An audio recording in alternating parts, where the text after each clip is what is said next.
¿Qué tal? Muy buenos días. Bueno, es un honor para mí acompañarles aquí en este movimiento que seguramente se convertirá en un movimiento cultural de bastante cuño, necesario para un lugar como Cunduacán, para su historia, para sus personas, para la gente, ¿no? El tema de hoy tendrá que ver con la importancia que tiene el archivo, ¿sí? Como un fondo de determinación no solo de la orientación de una cultura, sino también la orientación de un futuro y la orientación también de una comprensión del presente, a partir de la cual nosotros podemos de alguna manera entender lo que somos, lo que hemos sido y lo que podemos ser.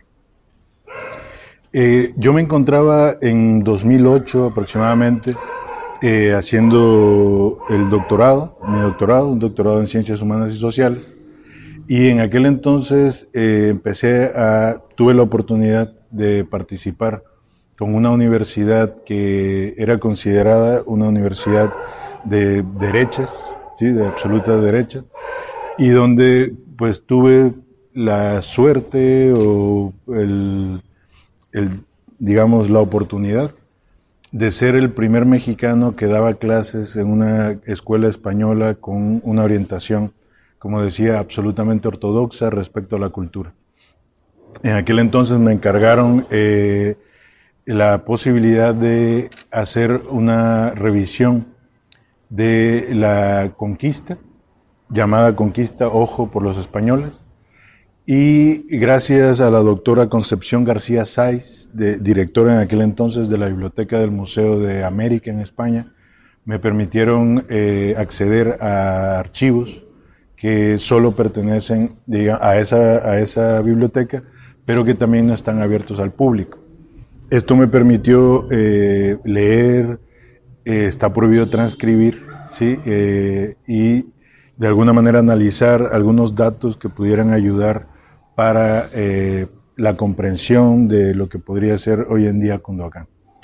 Sorprendentemente, en estos archivos empecé a encontrar algunas intrahistorias que no aparecían en historias oficiales con las que ya contamos hasta hoy y que podrían realmente revelar algunos ciertos tópicos, tanto económicos como políticos, que son de suma importancia, especialmente para comprender lo que somos hoy y las posibilidades que tenemos para futuro, respecto no solo de comprender o recomprender la historia, sino para poder diseñar y esbozar algunas posibilidades que la oficialización, digamos, de la historia con la que contamos no contiene.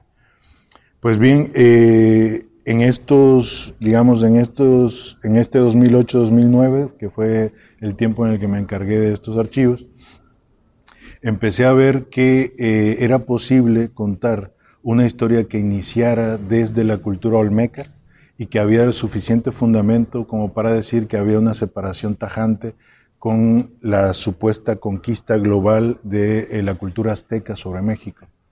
Y eso creo que podría realmente dar luz respecto de cómo comprendernos a nosotros mismos como personas que realmente, o como cultura, que realmente no fue conquistada por los grandes fuerzas, los grandes poderes que han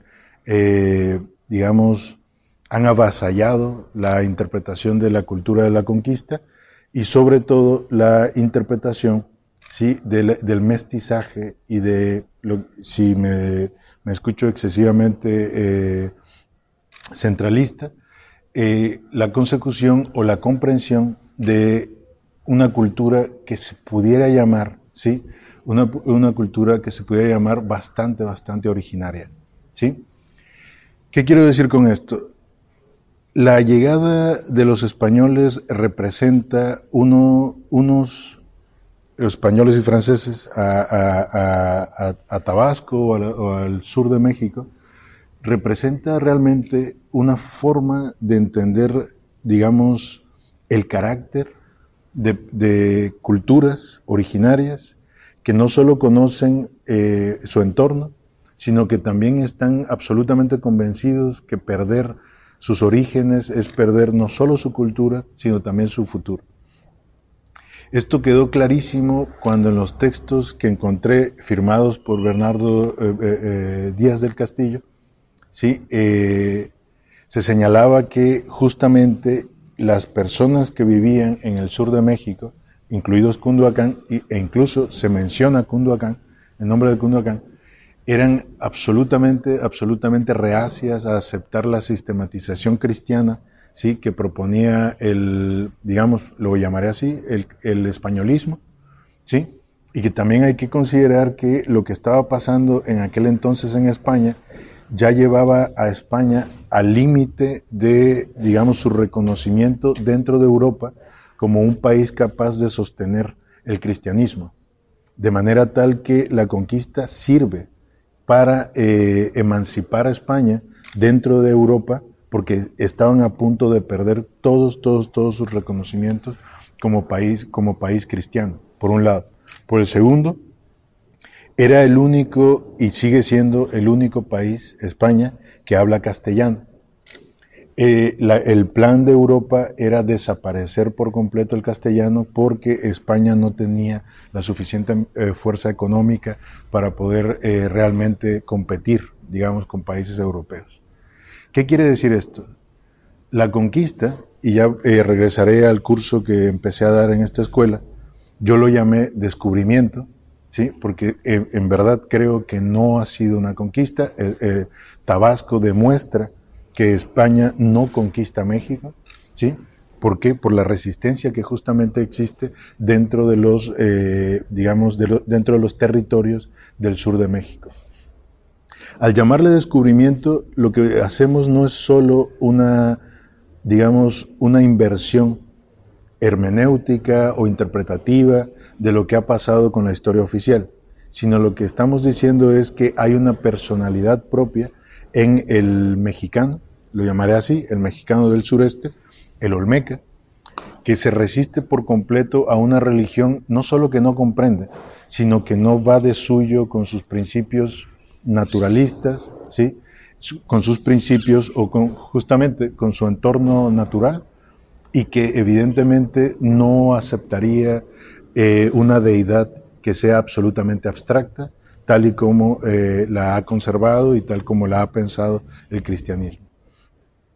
De modo tal que nos encontramos ante la posibilidad de pensar y llevar hasta el final lo que significa realmente abogar por la libertad, ¿sí? Conservar una identidad que no pretende ser removida y que cuida de suyo su contacto con los valores que los hacen justamente una cultura que se cierra de tal manera que puede defender incluso el ataque de militares a partir del uso del entorno. Como saben,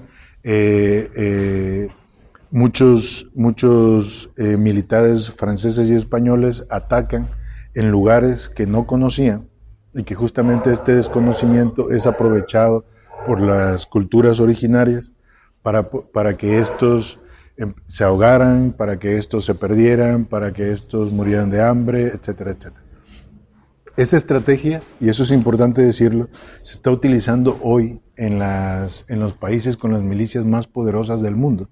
Estamos hablando de Estados Unidos, estamos hablando de Rusia, estamos hablando de estrategias que ya existieron y que ya habían sido escritas en el México,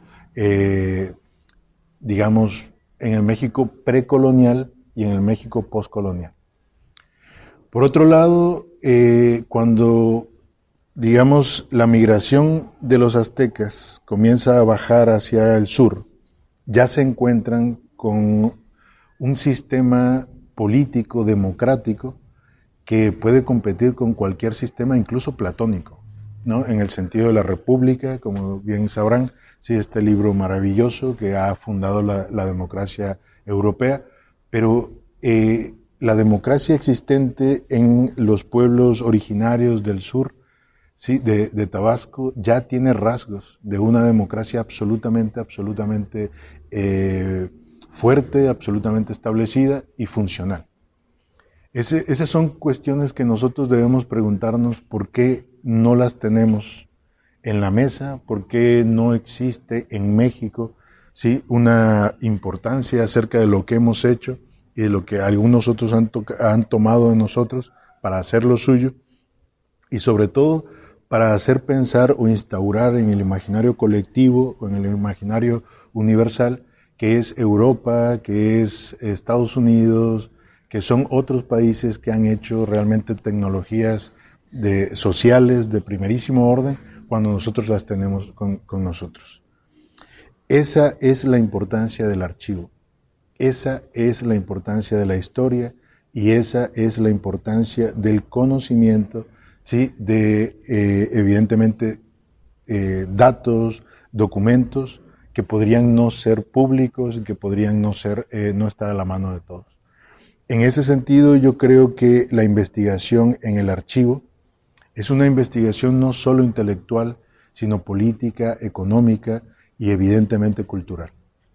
Hay muchas cuestiones que debemos preguntarnos, como por ejemplo, no solo pensar en hacer la historia de Cunduacán, sino saber justamente desde dónde viene el lenguaje que hace, digamos, de ese ecosistema lingüístico y cultural, un lenguaje único, olmeca en este sentido, ¿sí?, y que a su vez produce y crea realidad cultural.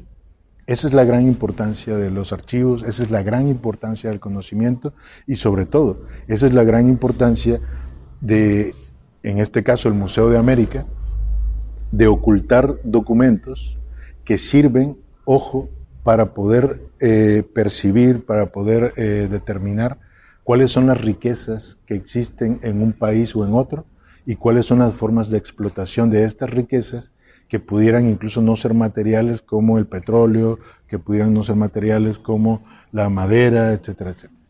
Voy a contar dos anécdotas para intentar dar más luz en esta idea, ¿no? La primera tiene que ver con mi estancia de postdoctorado.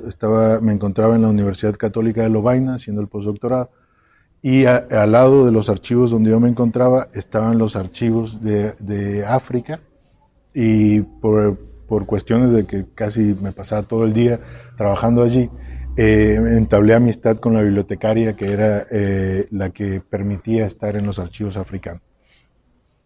Empecé a revisarlos y empezaba a ver que las universidades belgas destinan millones de euros para investigación de campo en África. Y me parecía sumamente llamativo de por qué la universidad invierte tanto en estos lugares y para investigaciones que cada uno podría decir se quedan en papel.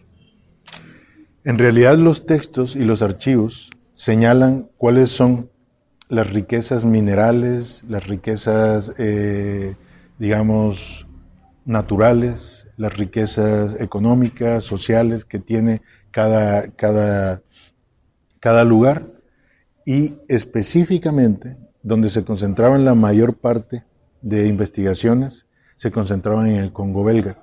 Como ustedes saben, el Congo belga es el único lugar en el mundo donde se produce minerales que se llaman minerales en disputa, que son los que sirven para nuestros teléfonos, nuestras computadoras, nuestras cámaras y todas las cuestiones tecnológicas que necesiten de una cierta autonomía por batería o energía. De manera tal que yo estoy absolutamente convencido que el archivo resguarda muchísimas lecturas, ¿sí?, que no solo son, digamos, como de uso intelectual, sino que también en el archivo encontramos, ¿sí?, muchos intereses que pudieran acercarnos a otras, digamos, a otras fuentes de poder, a otras fuentes de dominio, y que parecería que lo dejamos demasiado rápido pasar y que le damos muy poca importancia o la importancia que parece no tener de suyo. Sí, la segunda anécdota tiene que ver con, estábamos en Bruselas y tuve la oportunidad de conocer a uno de los intelectuales más importantes pues, del entorno, ¿no? Se llama el señor Luix. Y bueno, tuvo la osadía de mostrarme algunos de los lugares más importantes y emblemáticos del entorno. Y llegamos a una iglesia en la que se habían, digamos, agazapado monjas que huían del régimen de Hitler, que había sido atacado, ya había empezado a hacer sus ataques en estos lugares. Y este es el único lugar que sobrevive a los ataques del nacionalsocialismo.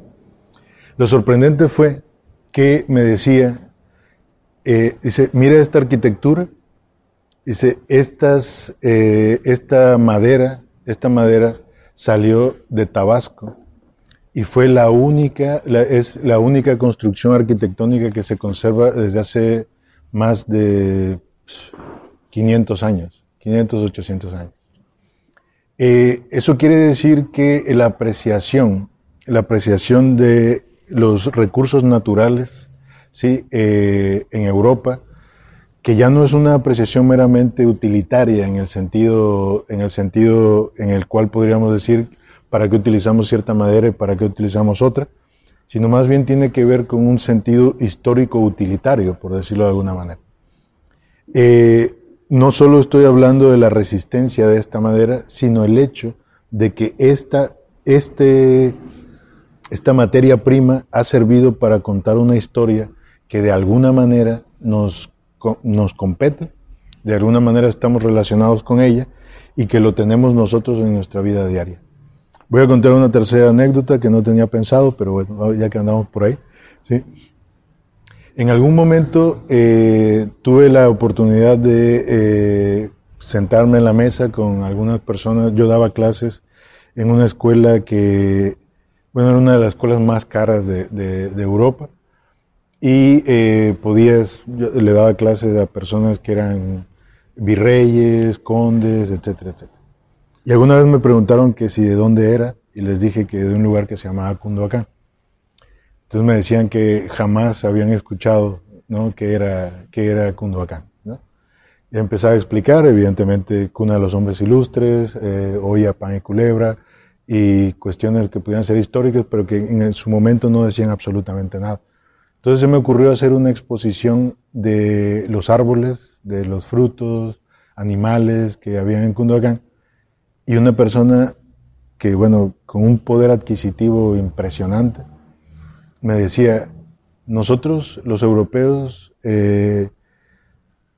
estamos dispuestos a traicionar incluso a nuestros hermanos para tener poder. Ustedes solo pueden levantar la mano y ya pueden alimentarse a ustedes y a su familia, ¿no? Y eso verdaderamente cambió muchísimo mi apreciación sobre los recursos naturales, sobre lo que tenemos en Cunduacán, sobre lo que hay, digamos, a nuestro alrededor y también nuestra percepción del trabajo y del poder, ¿no? Entonces yo creo que son cuestiones o experiencias que quizá como las tenemos tan a la mano, no vemos como el valor que realmente tienen, ¿no? No vemos como la profundidad con la que de suyo ya nosotros estamos inmersos en un entorno que se sirve, nos da y que necesita también ser cuidado, porque evidentemente somos una generación transitoria, y vendrán otras y tenemos una responsabilidad para los que vienen. Hasta ahí las metáforas. Bien, creo honestamente que el conocimiento no es un conocimiento que está solo, digamos, destinado a ser papel o que sea letra muerta. Yo creo que los países en general pelean por tener información de otros países porque de alguna manera toda conquista, ya sea como lo que hace Estados Unidos, reinterpretar una guerra, llamándole intervención humanitaria cuando están matando a todos, ¿sí?, destrozándolos, etcétera, para no incumplir los principios de la moral de la ONU, etcétera, etcétera. Yo creo que el conocimiento consiste en saber en qué lugar te encuentras, en realmente apreciar lo que tienes a tu derredor, en cuidar lo que debe ser cuidado e intervenir lo menos que se pueda, tanto política como económicamente, en la percepción de los valores que están en nuestro entorno. ¿Qué hace el archivo respecto de esto? El archivo realmente esconde lo que podríamos llamar como orientaciones de sentido, ¿sí? Orientaciones de sentido acerca de un valor. Es decir, cuando un escritor comprometido, porque hay escritores de todo tipo, los que creo que son interesantes leer son los escritores comprometidos. Cuando un escritor comprometido escribe, lo que hace es orientar una interpretación posible de la realidad hacia una constitución de sentido general. En ese orden de cosas, escribir se convierte justamente no solo en contar una historia, sino en hacer pensar de cierta manera a otro que lee, ¿sí? Que nos interpreta, pero también traicionar justamente a quien nos lee, porque hay cosas que no aparecen. Y ese es justamente lo que no aparece en la escritura, eso es justamente el valor político y social del archivo. Por eso creo que sí, por eso comenzaba diciendo que creo que este proyecto tiene mucho futuro cultural, tiene mucho futuro político, porque justamente si lo que se pretende aquí es desbrozar esos sentidos que no aparecen inicialmente, esto tiene que ser una tarea de muchos, tiene que ser una tarea de mucho tiempo, porque el estudio del archivo es un estudio muy paciente, es un estudio muy lento, ¿sí? Es un estudio incluso, se necesitan de alguna manera ciertas características para poder realmente llevar a cabo esto. ¿Por qué lo digo de esta manera? Porque creo que la historia de Cunduacán aún no se ha contado.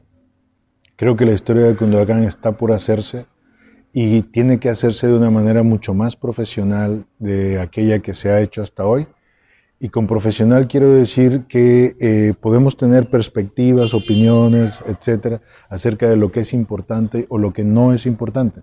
De hecho, como nota al pie, la primera historia escrita en Occidente fue por Tucídides, se llaman Las historias del Peloponeso, y en la tercera página de la versión griega dice Tucídides, la historia se hace a partir de lo que importa. ¿Sí? Y claro, hoy podemos preguntarnos, ¿quién destina o quién dice qué es lo que importa? Porque, como sabemos, hasta 1940 se escribe una historia de México, ¿sí? Escrita por mexicanos. Hasta 1940. Eso es una locura. ¿Por qué? Porque quiere decir que tenemos años, miles de años, donde nosotros no hemos sido capaces de hacer un juicio acerca de lo que somos. Hemos sido juzgados desde fuera, ¿sí? Y evidentemente entendidos bajo el régimen de la escritura castellana, que evidentemente tiene sus propias características y sus propias formas de construir mundo, ¿sí? Yo creo que para reconstruir la historia de Cunduacán hay que escuchar a los que hablan lenguas originarias. Creo que hay que aprender lenguas originarias, creo que hay que respetarlas, cuidarlas. En México cada vez estamos más cerca de desaparecer nuestro contacto con estas lenguas y creo que también esto significa que estamos diseñando un futuro que va a desaparecer la posibilidad de tener una cosmovisión que no sea una cosmovisión únicamente neoliberal, neocapitalista, absolutamente destinada al trabajo sin fin, a una idea de familia, a una idea de sociedad, etcétera, etcétera. Las sociedades originarias tienen una cosmovisión que aún no ha sido aprovechada. Creo que nosotros tendríamos, como cunduacanenses, tendríamos la obligación espiritual y cultural de hacerlo. Creo que hay los elementos para hacerlo. Somos muchas personas las que estamos trabajando intelectualmente y no solo en México, sino a nivel internacional, y podemos hacer que esto realmente llegue a niveles donde pueda ser no solo puesto en texto, sino respetado como cosmovisión. Ojo con lo que estoy diciendo. Llegar a construir una cosmovisión del mundo a partir de las bases, no diré epistémicas, pero sí culturales y espirituales, de lo que se nos ha escapado de ser condocanense. Eso creo que es una tarea que hay por hacer. Creo que las instituciones, si realmente se quieren tomar en serio lo que significa poner el pie en la Atenas de Tabasco, creo que es una tarea que nos compete y que habría que instaurarla en niveles educativos de diferente índole y con la seriedad científica y epistémica que se necesita. Incluso, y eso sería un sueño, y esta es la primera vez que lo digo en público, ¿no? Solo porque quiero muchísimo a estos hombres, ¿no? Yo sueño con hacer una gramática capaz de poder representar fuera del griego y del latín las lenguas originarias del sur de Tabasco. Porque, como sabrá cualquiera que haya estudiado lenguas, todas las lenguas de México han sido sometidas a la gramática latina y ahí no hay una correspondencia bíblica, ¿sí? Una correspondencia vital, ¿sí? Con lo que realmente quiere decir ser o hablar este tipo de lengua. Inicialmente porque el olmeca, ¿sí? El náhuatl, por poner un ejemplo, el otomí, tienen en común que son lenguas absolutamente metafóricas. Jamás se dice es de día o es de noche, sino se dirá el movimiento del sol, ¿sí? Va cansándose, ¿sí? Para dejar que despierte la luna, por ejemplo. Y estamos hablando del ocaso, ¿sí? Cosa que nos pasa todos los días y que en realidad yo estoy cada vez más convencido de que vivimos, que la vida es justamente una vida que está inmersa en diversos tipos de metáforas.